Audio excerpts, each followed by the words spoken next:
भारत ने 2047 तक देश को विकसित राष्ट्र बनाने का संकल्प रखा है। लक्ष्य बड़ा है, रास्ता लंबा है, लेकिन अब देश जिस तरीके से आगे बढ़ रहा है, लगता है कि मुश्किल कुछ भी नहीं। और इसके पीछे एक वजह भारत का बढ़ता हुआ एक्सपोर्ट भी है। कुछ समय पहले तक भारत सिर्फ एक ही नाम जानता था, इंपोर्ट। एक्सपोर्ट नाम का शब्द मानो डिक्शनरी से कहीं मिसिंग था, लेकिन अब भारत इस क्षेत्र में भी इतिहास रच रहा है। हमने पिछले हफ्ते आपको भारत की इसी एक्सपोर्ट पावर के बारे में अपनी इंडिया स्टोरी में बताया था। यह भी बताया था कि प्रधानमंत्री मोदी के फैसलों से किस तरीके से एक्सपोर्ट के क्षेत्र में भी भारत वर्ल्ड पावर बन रहा है।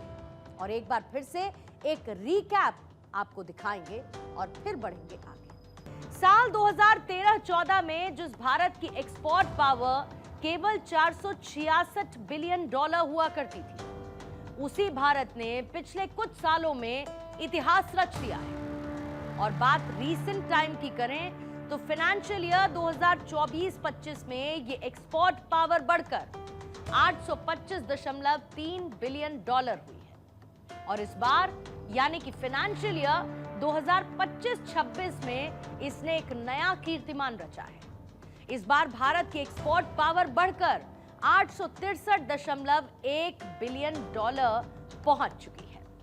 According to ministry of commerce and industry, इसमें एक्सपोर्ट ऑफ गुड्स रहा $441.8 बिलियन, जबकि सर्विसेज एक्सपोर्ट $421.3 बिलियन रहा। यानी कि एक्सपोर्ट ऑफ गुड्स और सर्विसेज दोनों ने भारत की एक्सपोर्ट ग्रोथ को स्पीडन अप करने का काम किया है। एक वक्त वो भी था जब विदेश यात्रा पर जाने वाले भारतीय जब लौटकर घर आते थे तो वो सिर्फ चौड़ी चौड़ी सड़कें, ऊंची ऊंची बिल्डिंग्स का जिक्र करते थे। आज हर एक शख्स को मोदी सरकार ने अपने फैसलों से जवाब दिया है, क्योंकि आज भारत उन सड़कों पर दौड़ता है, उस इंफ्रास्ट्रक्चर का निर्माण कर रहा है जिसका कोई कंपैरिजन है ही नहीं। और इसमें वो रिकॉर्ड भी शामिल है जिसका टूटना असंभव है। NHAI और उसकी एजेंसीज ने गाजियाबाद अलीगढ़ एक्सप्रेसवे पैकेज पर मई 2023 में लगातार 100 घंटे में 100 लेन किलोमीटर सड़क बिछाने का विश्व रिकॉर्ड बनाया। जून 2022 में NH53 पर अमरावती से अकोला के बीच NHAI प्लस राजपथ इंफ्राकॉन ने 75 किलोमीटर लगातार सिंगल लेन बिटुमिनस कंक्रीट बिछाई। और दूसरी तरफ सड़कों का जाल बिछाने में भी देश का कोई जवाब नहीं। नेशनल हाईवे की बात करेंगे तो साल 2014 तक 91,287 किलोमीटर नेशनल हाईवे बने थे, और अब साल 2025-26 में 1,46,570 किलोमीटर का हाईवे निर्माण देश में हुआ है। साल 2014 में सड़क निर्माण की जो औसत गति सिर्फ 11.6 किलोमीटर प्रतिदिन थी, वो अब बढ़कर 30 से 34 किलोमीटर प्रतिदिन हो चुकी है। 4 लेन और उससे अधिक वाले नेशनल हाईवे की बात करें तो 18,371 किलोमीटर ये थी, और अब ये 43,500 प्लस हो चुकी है। एक्सप्रेसवे और हाई स्पीड कॉरिडोर साल 2014 में 93 किलोमीटर थी, जो अब कई गुना बढ़कर 3,000 प्लस किलोमीटर हो चुकी है। बात सड़कों की हो गई तो अब ट्रैक का भी जिक्र कर लेते हैं, जिसका काम है आज के नए भारत को जोड़ना, और वो भी रफ्तार के साथ, सुरक्षा के साथ, ऑन टाइम यात्रियों को उनकी मंजिल पर पहुंचाने के साथ। साल 2014 के बाद भारतीय रेल केवल पटरियों पर दौड़ने वाला ट्रांसपोर्ट सिस्टम नहीं रहा, बल्कि ये विकसित भारत की आकांक्षाओं और आधुनिक इंफ्रास्ट्रक्चर की नई पहचान बनकर भी उभरा।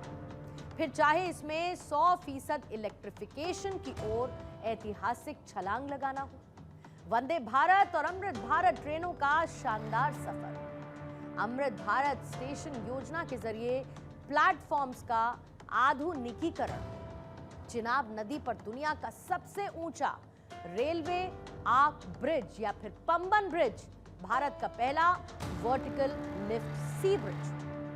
देश में आज कई ट्रेनें सुरक्षा कवच के साथ दौड़ रही हैं। और वो दिन भी दूर नहीं जब ट्रेन का सफर पूरी तरीके से एक्सीडेंट फ्री हो जाएगा। हाल ही में भारत ने ट्रेन के मामले में वो इतिहास रचा जिसने अमेरिका तक को पीछे छोड़ दिया। 17 जुलाई को हरियाणा के जींद में प्रधानमंत्री मोदी ने हाइड्रोजन ट्रेन को हरी झंडी दिखाई।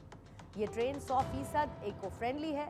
इससे कार्बन एमिशन जीरो होगा, यानी ये भारत के नेट जीरो कार्बन एमिशन 2070 के लक्ष्य को हासिल करने में एक नया ट्रांसफॉर्मेशन फेज साबित होगी। एक और खास बात इस ट्रेन की यह भी है कि जर्मनी की हाइड्रोजन ट्रेन के मुकाबले भारत में बनी हुई हाइड्रोजन ट्रेन बहुत कम लागत में तैयार हुई है, with a very least cost. Germany की हाइड्रोजन ट्रेन जहां 742 करोड़ रुपए में तैयार हुई, तो भारत में बनी हुई हाइड्रोजन ट्रेन 112 करोड़ रुपए में तैयार हुई, यानी कि 630 करोड़ का मेजर डिफरेंस। भारत अपने प्रयासों से धरती से आसमान छू रहा है। जमीन पर तो हमने खुद को साबित कर दिया, तो स्पेस का भी हिंदुस्तान चमचमाता हुआ तारा बन चुका है।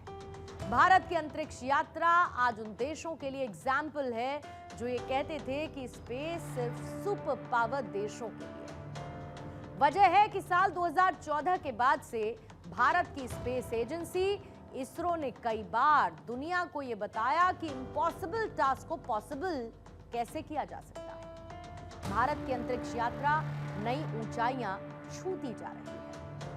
मंगलयान ने दुनिया को भारत की क्षमता दिखाई। चंद्रयान 3 ने चंद्रमा के साउथ पोल पर इतिहास रच दिया। आदित्य L1 ने सूर्य के अध्ययन की दिशा में भारत की मौजूदगी दर्ज कराई, तो गगनयान मिशन की तैयारी देश के मानव अंतरिक्ष अभियान का रास्ता बन रही है।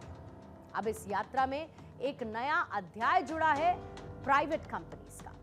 अभी हाल ही में प्राइवेट स्टार्टअप स्काईरूट एरोस्पेस के विक्रम 1 का टेस्ट पहले ही कोशिश में कामयाब रहा।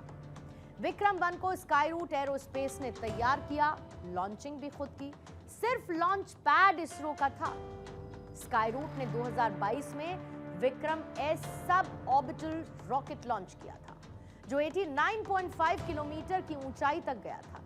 अब विक्रम 1 450 किलोमीटर की अर्थ सर्कुलर लो ऑर्बिट तक पहुंच चुका है और इसे भारत के स्पेस सेक्टर के लिए एक बड़ी कामयाबी माना जा रहा है। भारत का एक युवा स्टार्टअप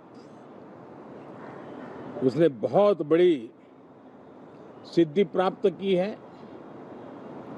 विश्व के कम ही देश हैं जहां इस प्रकार से प्राइवेट साहस हुए हैं और भारत के युवाओं ने अंतरिक्ष में नई उड़ान भरी है। बहुत बड़ी सफलता है। और ये जो स्काईरूट स्टार्टअप है उसमें जो नौजवान काम कर रहे हैं, मुझे बताया गया उनकी पूरी टीम की जो एवरेज एज है वो सिर्फ 28 साल है। ऐसे नौजवानों ने ये काम करके दिखाया। डिजिटल इंडिया से लेकर यूपीआई क्रांति, एआई टेक्नोलॉजी से लेकर स्टार्टअप यूनिकॉर्न, इंफ्रास्ट्रक्चर बूम से लेकर ग्लोबल डिप्लोमेसी तक, भारत ने बताया कि वो एक कॉन्फिडेंट, केपेबल और एस्पायरिंग राष्ट्र है जो आत्मनिर्भरता के रास्ते पर मजबूती से चल रहा है। और यही वजह है कि जहां पर कभी चुनौतियां थी, वहां पर अब अपॉर्चुनिटी दिखाई देती है। जहां पर कभी संदेह था, वहां पर अब भरोसा है। और जहां पर कभी स्लो प्रोग्रेस थी, वहां पर अब हाई स्पीड ट्रांसफॉर्मेशन है। भारत 2014 के बाद सिर्फ बदला नहीं है, भारत ने खुद को फिर से डिफाइन किया है। और ये सक्सेस स्टोरी अभी खत्म नहीं हुई है।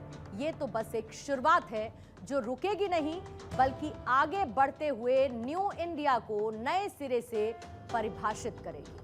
और भारत की सक्सेस स्टोरी पर कुछ लाइनें याद आती हैं। कौन कहता है कि आसमां में सुराख नहीं होता, एक पत्थर तो तबीयत से उछालो यार।